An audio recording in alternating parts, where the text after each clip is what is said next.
everyone, it's Edyn and welcome back to my channel. Today I have a Q&A video for you guys.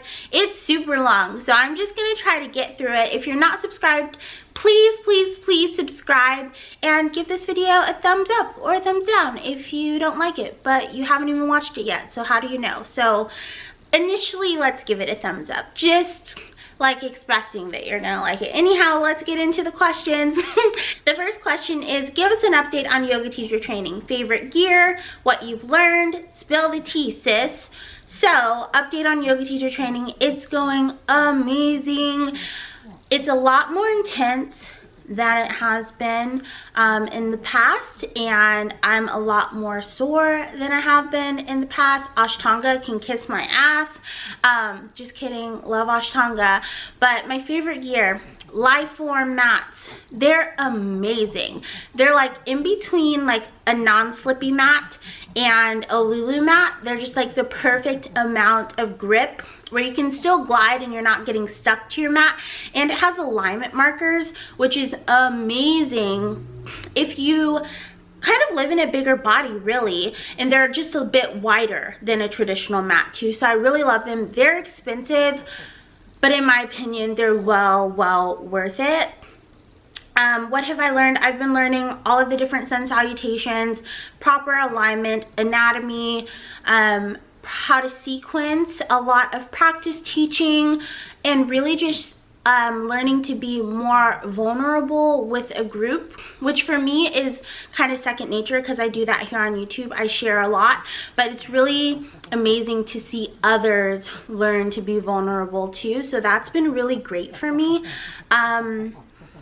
I really do like the Beyond Yoga clothes.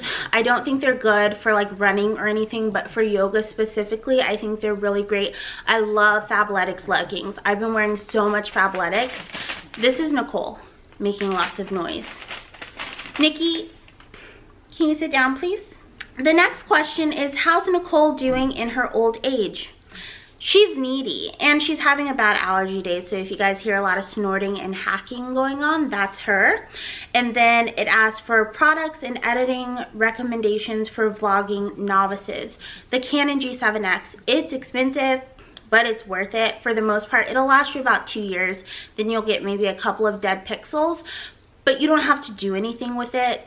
It just does stuff. Like, it's really great. You don't have to know about ISO and all of the white balance and all the stuff that you have to know with DSLR cameras. And if you have a Mac product or an Apple product, just use iMovie when you're getting started. Then you can move to Final Cut Pro. But iMovie is a good way to learn, and it's free on Macs and iPads and iPhones and all of that stuff. So I think that's really good. Nicole, oh, she's having a really hard allergy day. We went in the shower. Well, not in the shower, but we went in the bathroom, turn on the shower, let the steam go, because that's what her vet recommends to try to unstuff her little nose. So we'll probably do that a couple more times today because she's really going through it. She has like a lot of mucus and stuff. I had no idea dogs could get allergies this bad, but she does. Come here. Ugh. Here's my little snorty one. You okay? I know you're having a hard day, aren't you? Yeah. I'm sorry. Here, go get on the couch. Lay down. I've always wondered, on YouTube videos, does the creator choose the number of ads, where they go, and what kind? So, yes and no. I'll kind of dissect that question. We get to choose how many, sort of. So, for me, I pick a beginning ad. I place an ad at the beginning, and I place an ad at the end, and I place a mid-roll ad. So there's one before, one after, and one right in the middle.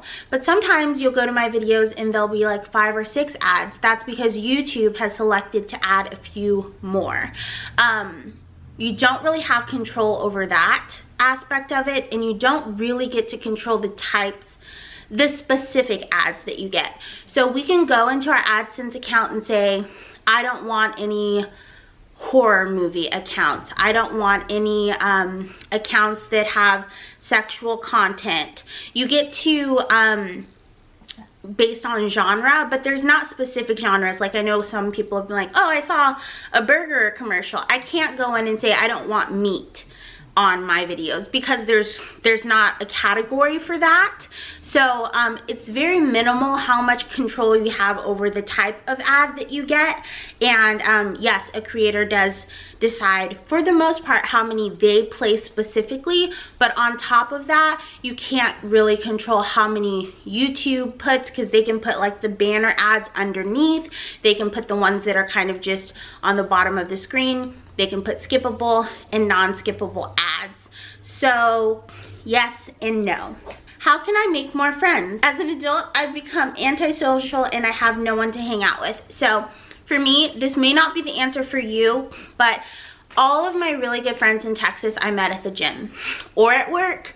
But typically I don't like to be friends with people at work. I like to have work and life separated. I know that's totally different for other people. I don't need everybody at my job knowing my personal business, especially if we're out at a bar or whatever. Like, I don't want to see you in that light and I don't want you to see me in a certain light. I like to keep things professional and separated. But after I've left jobs, I have become friends with people, like when I moved to a new job. That has been something that's happened for me. But most of my friends I met in fitness classes. We bonded over the fact that we all missed this certain move or how many reps there were or whatever. The gym and fitness classes are great places to meet friends. Also, meetups. If you go to meetup.com, find a hobby that you're interested in. Find a meetup group. There used to be a vegan potluck group. You can meet people that way. And how else can you meet friends? Like, those are the ways that I've been able to do it. And I do agree, as an adult, it's very hard to make friends. But if there's like a local entrepreneur group, or I don't know what you're into, a gaming group, whatever it is, there's bound to be some kind of organization where you can mingle with people in your age range. Depression and a bad flu kept me out of the gym for a few months. Do you have any tips on how to get back? So I would say, do the thing that you love. We all have like that one fitness thing that really motivates us and that we really love. You would think that mine would be yoga, but it's dance. So even if I don't want to work out, if I turn on a fitness Marshall video, I'm gonna want to get up. So find that one thing that you love and also take it slow. Don't go full force back into it. Just go and walk for a little bit, or walk around the block, or whatever it is. Just baby steps. And the good thing and the bad thing about fitness is that it's really addictive. So once you get into it, you'll want to do more. So that's my tip. This next question is from Your Modern Day Hippie, Morgan, on Instagram. If you don't follow her, you definitely should. I love her. How do you hope to see the world in 5 years? I hope to see the world more compassionate, more loving towards each other, towards animals, towards the earth, and taking more accountability for the things that we've done to harm people, to harm animals, to harm the earth. And I hope to have a better president that believes in climate change. That's where I see the world in 5 years. Just people making more plant-based choices and seeing how the things that we do affect the environment. And I know not everyone can do everything. I don't do everything, but just seeing people, all people, make better choices for themselves, the environment, etc. Do you plan on having kids one day? You would be an amazing mother. Thank you so much. I do plan on having children in my life. I don't know if I can have kids. I've always kind of leaned on the I'd rather foster to adopt. There are a lot of kids that don't have parents, and God tells us to take care of orphans. So that's been something that's always been on my heart. But I also don't know if I can have children because 2 of my aunts are completely barren. One adopted lots of dogs, one adopted 2 children, but they were unable to have children at all. Then my grandmother had my mom, so the one child. Her twin had my mom's only cousin, the one child, and my mom only has me and my sister, and that's not for lack of trying. There were a lot of issues between me and my sister. So women in my family aren't incredibly fertile. So I am not confident that I can have children. Like, out of there.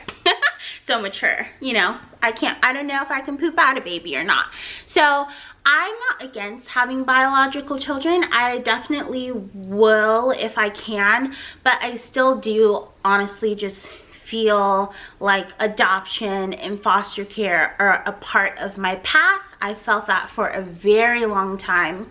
I used to talk about this dream that I used to have of me talking to my daughter in a kitchen, and she was very fair, curly red hair, and we were signing to each other. So I always thought that I was gonna have a daughter and that she would potentially be deaf and that she looked nothing like me. And I had that reoccurring dream for a really long time. So that's a long answer, but really it's, I don't know. Whatever God wants for my life is what will happen, and I'm open to everything. Do you like persimmons? Have you always liked vegetables more than fruit? What new foods do you want to try? Sorry, Instagram cuts off after a while, so I kind of have to piece together your guys' sentences. So I do like persimmons. I like them on oats and things like that. I love the like kind of spicy nature of them. I know it's a fruit, but I just like this. You know if you've had a persimmon. I have always liked vegetables more than fruit. And I think it's such a weird thing that people don't like vegetables that much, but I grew up eating a lot of vegetables. We always had a salad pre-dinner. So I always love having my salad. Sometimes I'd be full after my salad and I just eat some of my side. You guys know I went vegetarian very young, around 5 years old. My mom made Cornish hens. It freaked me out because they looked like an animal. I was like, ah. I did go back to eating meat back and forth throughout childhood, but I was just very picky with it. I ate a lot of sides instead, and then just would kind of push meat around the plate. So with that kind of consciousness at a young age, I definitely leaned towards the veggie. Our sides were mostly veggies.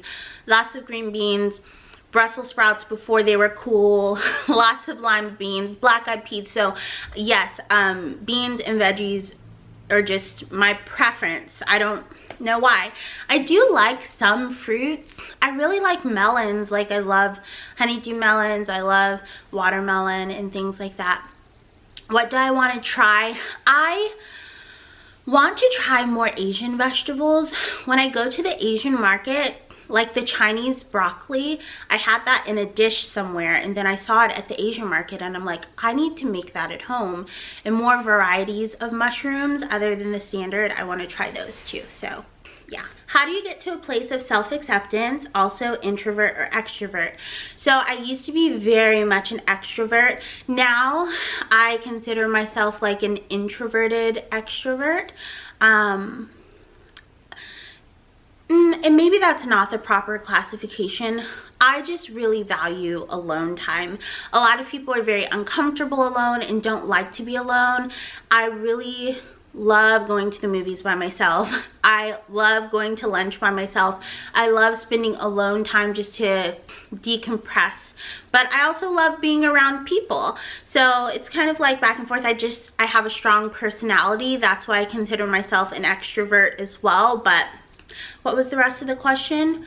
How do you find a place of self-acceptance? So for me, the last year or so, I've been getting less deep with it and just leaving it at this.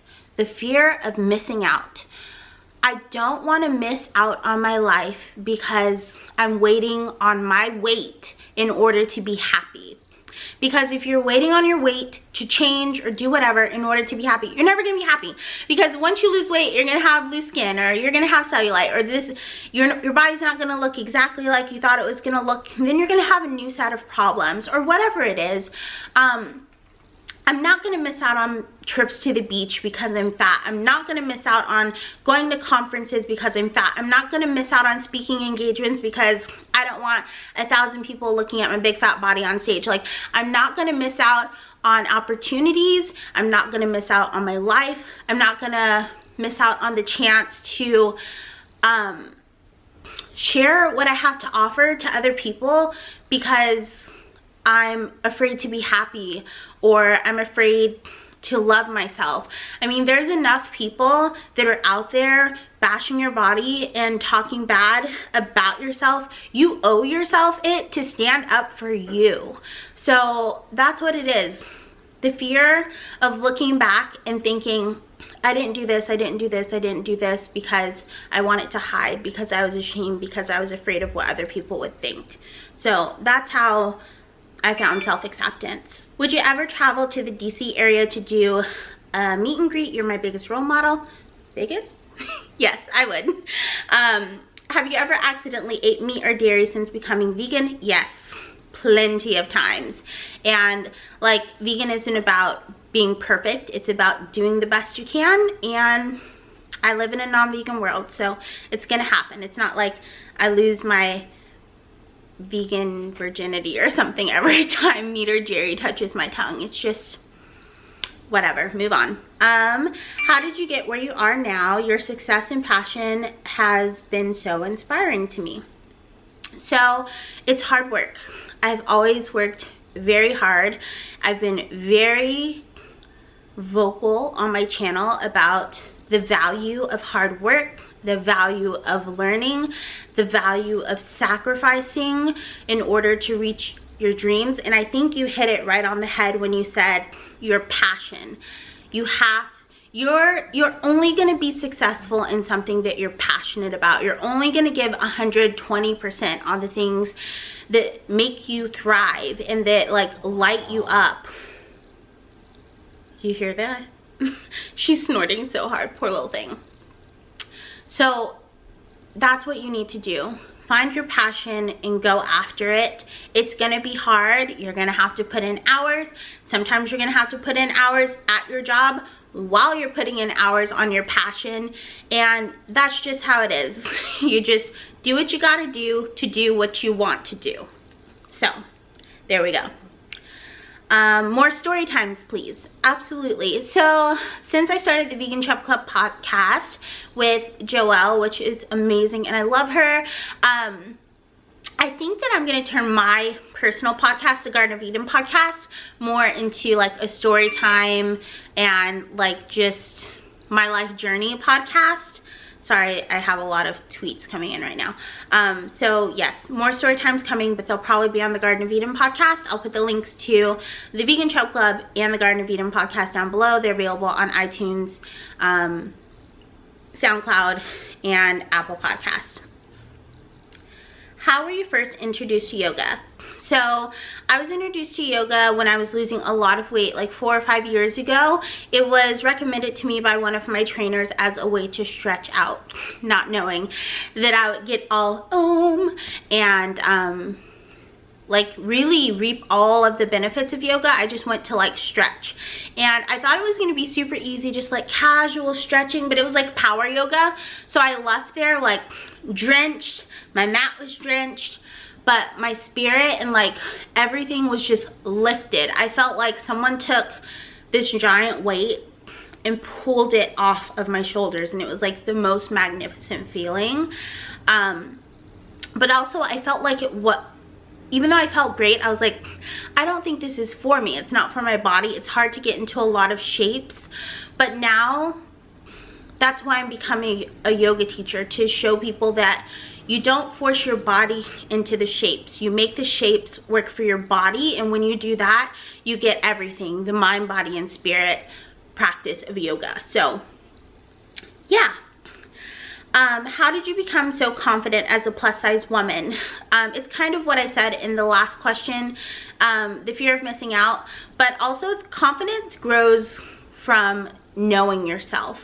So it really is unconditional love. Like I say all the time, practice unconditional compassion. Talking to myself like I'm my best friend. Taking the negative self-talk that I have about myself and saying, would I say that to one of my friends? And if the answer is no, I don't say it to myself. And really, like, looking at myself, like I talked about how when I had lost all of my weight, you okay? She has a lot of mucus. When I had lost all of my weight, I tried on my first bikini and I just like sobbed because I was like, I've worked my ass off. I've lost 120 pounds and I still look like shit. Like, this is not the bikini body I was promised, you know? And I think that was like a turning point for me, where I just started looking at myself like in the mirror, naked, taking pictures of myself and being like, why do I hate this? And just like reshaping my view of myself did so much for me. I don't really know where I'm going with this answer, but it was learning to love. A lot of body positivity, it's like, love yourself despite your body. And for me, it was like, love myself and my body at this phase. I'm bigger than I've been in years, and I still post pictures and I still appreciate my body. It's like just learning to love yourself at every phase and finding the value in yourself outside of your weight. I know that it's hard for me to answer on the spot because it's so complex. But if you go through my body positive playlist or my confidence and self-love playlist and just like listen to them in the car, I think that'll help, because those are all very targeted topics, and all together I think they're like the formula for self-love. As a religious person, how do you feel about tarot cards, metaphysical practices? Tarot cards and metaphysical practices. So it's kind of hard being in the yoga space because it's all kind of connected in you. I have an open mind to things like this, but my heart is closed. And I know that might be hard for some people to understand, because I always say keep an open mind and keep an open heart. But for some things, I have to close my heart because God is what's in my heart. And I am always open to listen to people's opinions on tarot cards and things like that. And when we pull them in a yoga class and that's your intention, I have an open mind because I want to understand what draws people to them. And I think the meaning behind each one is beautiful, and I think that they really do help people, and I think the intention is good, but my heart's not available to that because my heart is with God, and I know that He is the only one that has the answers for me, and no answers are going to come from a tarot card, even though I think it is beautiful, the comfort and the support and the sense of clarity that they can provide for other people. So I think being a Christian is about having an open mind and seeing what speaks to people. And for me, it's like a lot of the characteristics in tarot cards that people are looking for, that I find that same support in God. So for me, that's really how I feel about them. The same thing with like chakra talk and things like that in yoga. I think it's beautiful, and I think that a lot of the things make sense. They just don't make sense for my life. So that's kind of where I fall on it. And I know I see this saying all the time. For me, it's like eat the fruit, spit out the seeds type of thing. Like, I take what I need from it, and the things that don't resonate with me or that don't benefit me or whatever, I let those things go and I leave them behind. So that's how I feel about them. Nothing to ask, just lots of love from Florida. Hello to Florida. I have lots of family in Florida. Who is your favorite singer / rapper? At the moment, I am really obsessed with Kelsey and Caleb. They're a singing duo, husband and wife, and I'm amazed by them. I get like chills all over my body when I hear them sing. My favorite rapper at the moment or just in general?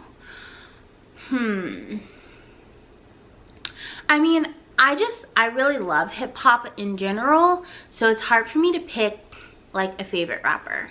It's really hard for me to pick anything favorite because music is so important to me and so special to me. I'm like, don't make me choose, but I don't know.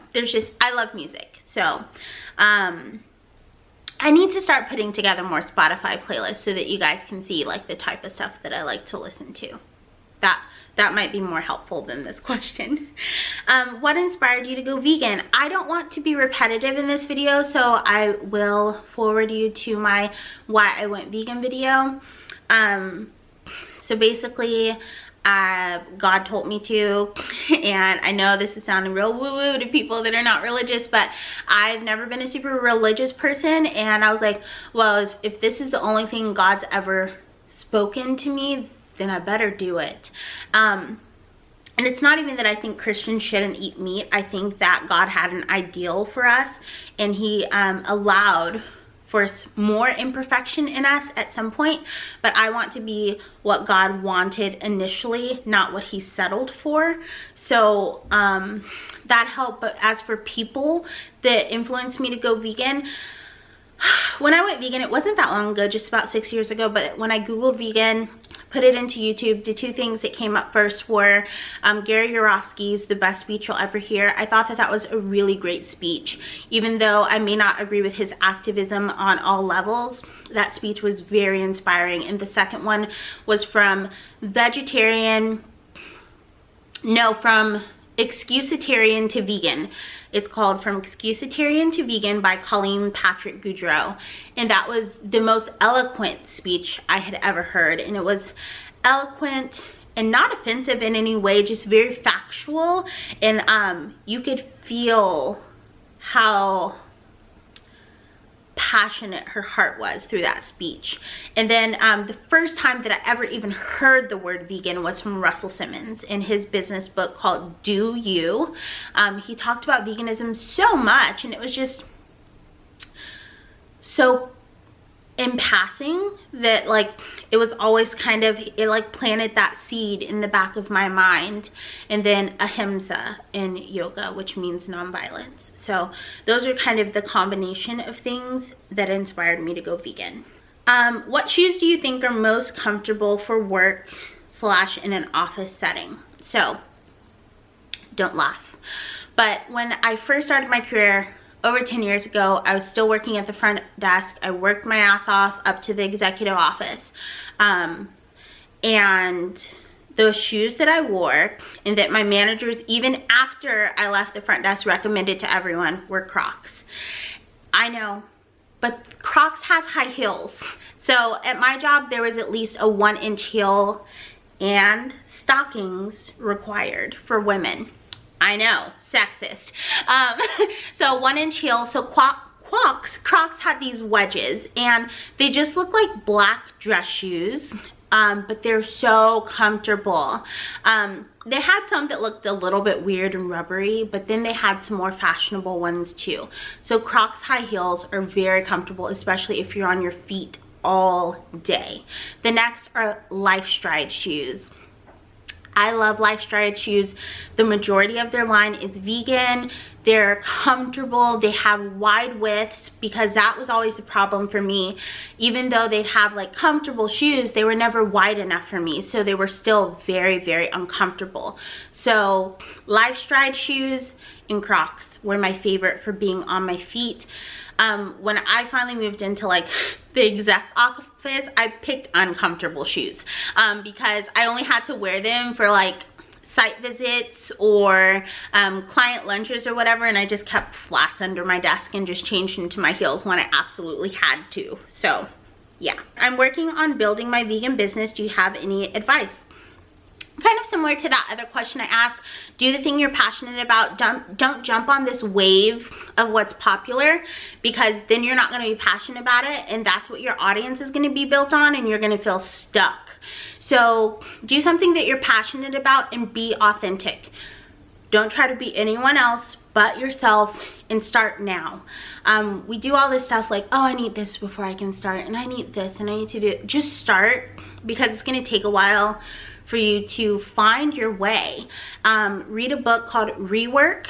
It's really, really great for anyone wanting to start their own business. It's kind of like a no nonsense guide to being fun employed. So I really recommend that book. I do have an Audible code, audible.com/Edyn. This is not sponsored. It's just if you haven't tried Audible and if you want a free book in a free month, Rework is really worth the read. How do I start plus size yoga for beginners level? I'll have lots of videos for you very, very soon. But until then, find beginner yoga videos online or find beginner yoga classes in your area. If you go into a power yoga class, or even my studio calls them all levels flow, they're not all levels. Like, someone will go to that class and be like, yoga's just not for me, this is way too hard. So find a beginner's class, maybe even schedule a private lesson just once and find all of the modifications for your body.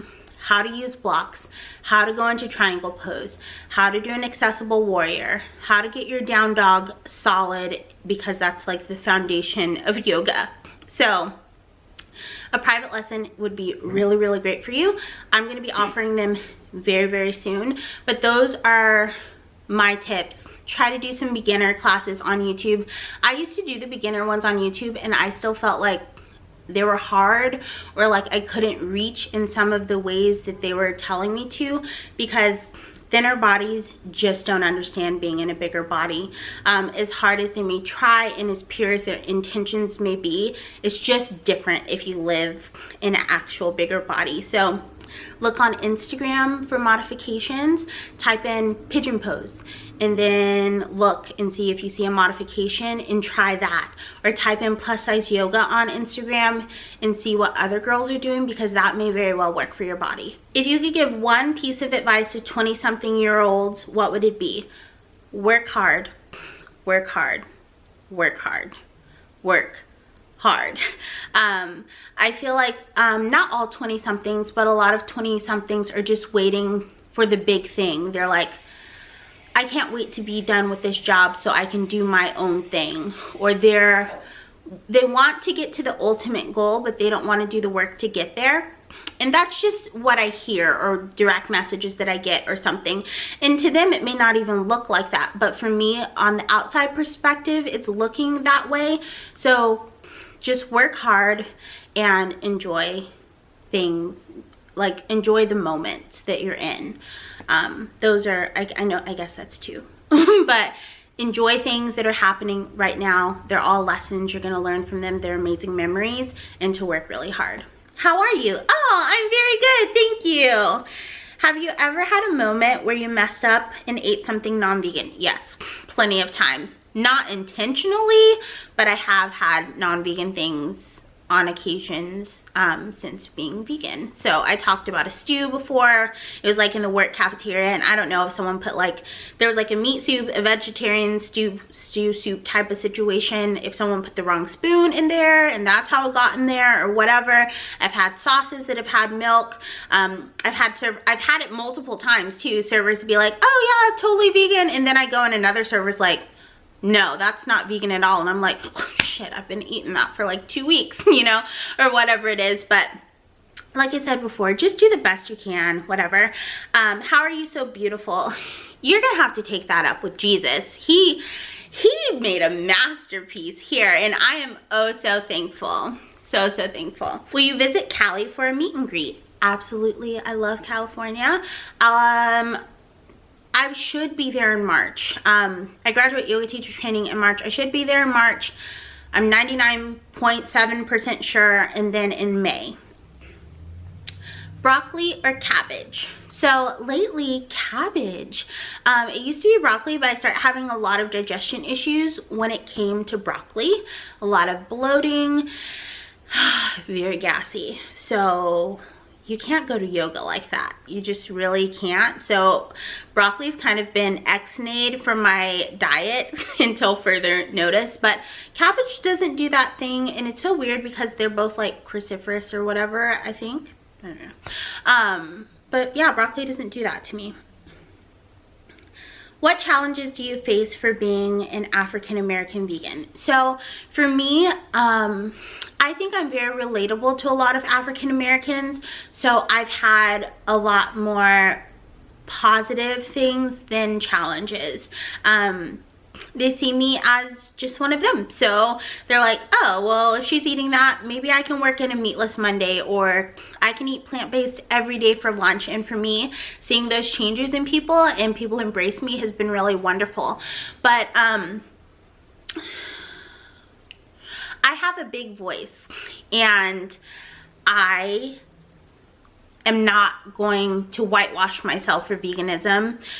And in some ways, I think that that can hinder your growth. If you're not willing to conform and be really thin or really fit or whatever it is in order for companies or a bigger audience that's outside of your own ethnicity to accept you, it could be detrimental. And that's just something that I deal with and that I'm fine with dealing with, because I'm always going to speak up on Black issues. I'm always going to speak out when companies are treating Black people unfairly. And a lot of Black or African American influencers don't do that. They keep their mouth shut when I feel like they should open it. And I can't speak for everyone. And like, I'll see animal rights organizations only on Black History Month or only on Martin Luther King Jr. Day say, post your favorite Black vegan under here. And I'll see lots of Black vegans being like, oh, thank you for tagging me, blah, blah, blah. But me, I'm going to be like, I want no parts of your performative activism. If you're not going to share us throughout the year, do not post on Martin Luther King Jr. Day or only during Black History Month. Unless I see inclusivity on your feed and on your platforms throughout the year, you're fraudulent. And that's what I'm gonna say. I'm not gonna say thank you. So that's been the biggest challenge for me as an African American vegan, is being very outspoken. Yeah, there we go. And that's just not palatable for a lot of people, and especially non-Black individuals sometimes, and it's not even Black individuals. I mean, Asian communities are completely underserved within veganism. Latinx communities are completely underserved within veganism. There's fat vegans are completely underserved within veganism, and I always speak out about those things. And it leaves a bad taste in a lot of people's mouth, and they don't want controversy, and that's fine. But that's who I am. And I'm not willing to bend on my morals for that kind of thing. So those are the challenges that I've seen so far, or that have gotten me in trouble. But I want to thank you guys so much for watching. I know this was a long one. Holy shit, it's long. But I want to thank you guys so much for watching. Until next time, remember to keep an open mind, keep an open heart, practice unconditional compassion, but don't take shit from anyone. I love you guys endlessly, and I hope you love yourselves even more. I'll talk to you really soon. Bye.